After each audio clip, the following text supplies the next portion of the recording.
My name is Ian Riccio. I'm the curator of reptiles and amphibians and fish at Los Angeles Zoo. And I'm standing here in front of a newly renovated exhibit. This is actually an original exhibit from Los Angeles Zoo. It's 50 years old, and we kind of tore it down piece by piece and rebuilt it and made it look nice and made it habitable for a new species that we're bringing into the zoo. Well, Indian gharials are one of the most critically endangered large vertebrate animals on the planet. They suffer from many of the same issues that a lot of endangered species do, and that is habitat destruction. Pollution is an especially bad issue for them.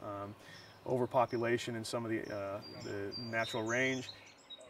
It's really fantastic that Los Angeles Zoo was chosen to receive these animals, and the journey's been really being hatched in India. They were brought in by the Bronx Zoo, by WCS. They were kept there for a couple of months through kind of a quarantine period, and then they were sent here. And we're going to receive a male and 3 females, which eventually will hopefully breed for us.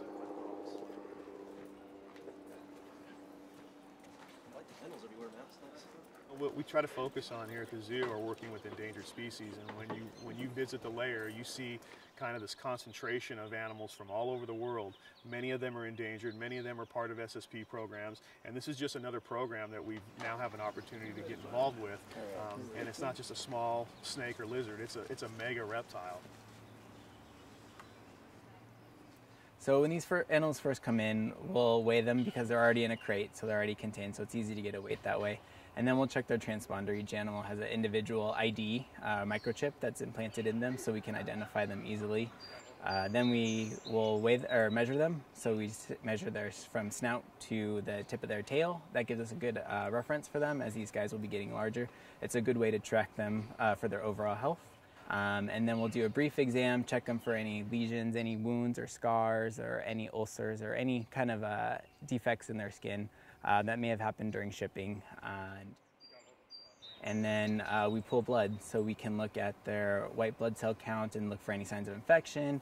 We look at their red blood cell count, make sure they're not anemic, and then we look at their liver and their kidney and other functions of their organs.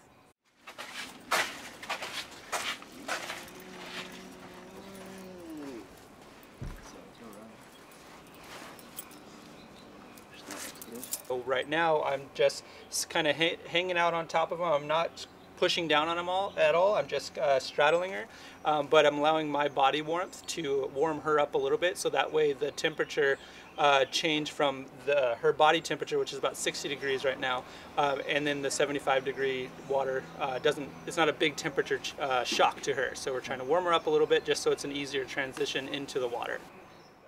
Yeah, once she warms up, then we'll release her first. We'll cut off the red tape, which is just a safety precaution for shipping.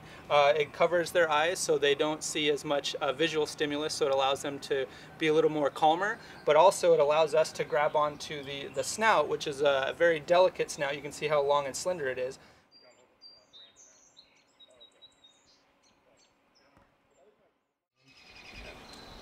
Very good.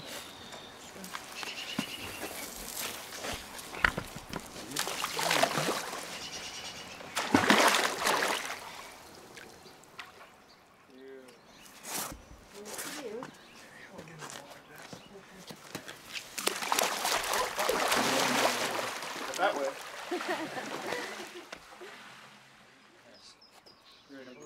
Yeah, just do it. And then you slide her in. Right? Slide her in. Pretty good. Slide them in. Perfect. Look at that.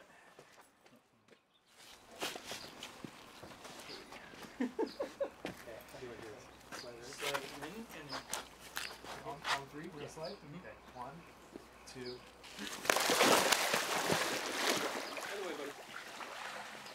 We're all really excited that we have get the opportunity to work with Indian gharials. It's the first time that the species has been worked with at the Los Angeles Zoo.